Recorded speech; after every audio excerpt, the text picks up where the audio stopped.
Yeah, so when it comes to worship, for me, whether it be right or wrong, my mind can't think of worship without it being a ministry. So in the Vineyard, we have worship time, and then we have, announcements, and we have speaking time, and then we have ministry time. And I guess in my own experiences before I ever became a worship leader, worship was so much of ministry time for me before we ever got to the official ministry time. And then as the Lord was developing things in me, I felt complete permission for God to say, my Holy Spirit is moving in this place. Do you want to be a part of articulating that? And so I said, is that your invitation to me, Lord? And he said, yes, it is. And so I've spent a lot of time thinking about that and even asking. I always start off in a church setting or like I'm at a retreat right now and asking the leaders, are you comfortable with me leading the musical worship but also ministering in the middle of that? And when they say yes, I still say, let me tell you what that could look like. And then you tell me if that's appropriate. And that way, it's appropriate because they've said yes.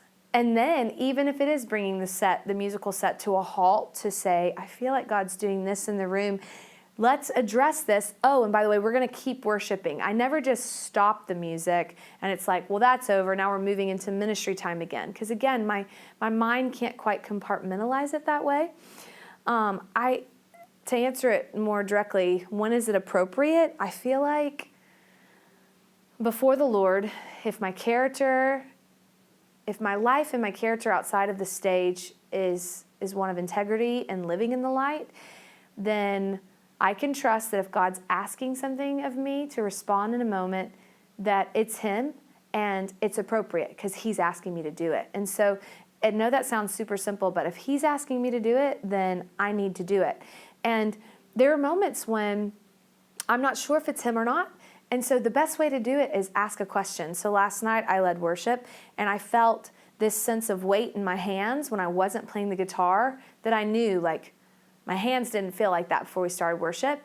But I'm not sure if that's the Lord or not. So I'll just ask. So I said, before we move on, I'm feeling a sense of weight in my hands. Does that apply to anyone?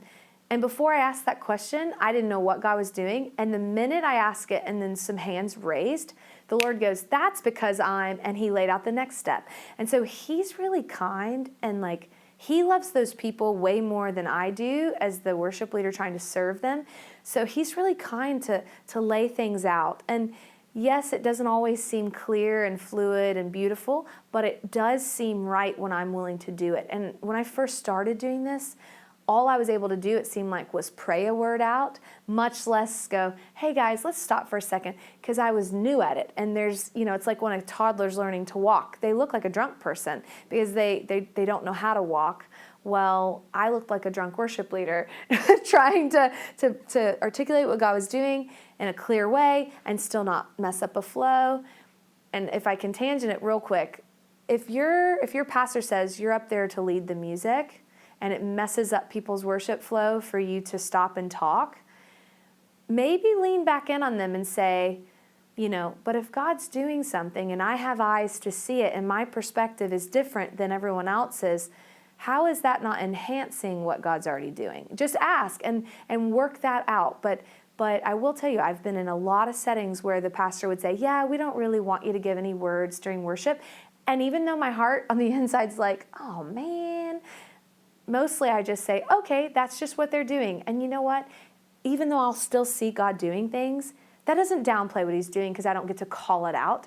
It just means, well, Lord, you're just going to do your thing and I don't necessarily get to say it. But will you soften their hearts towards this? Because it's something I'm really passionate about. Like, worship and the Holy Spirit are like salt and pepper. You just don't, it's like rude in the States to pass the salt without the pepper. They're married. Sally Salt and Peter Pepper stay together.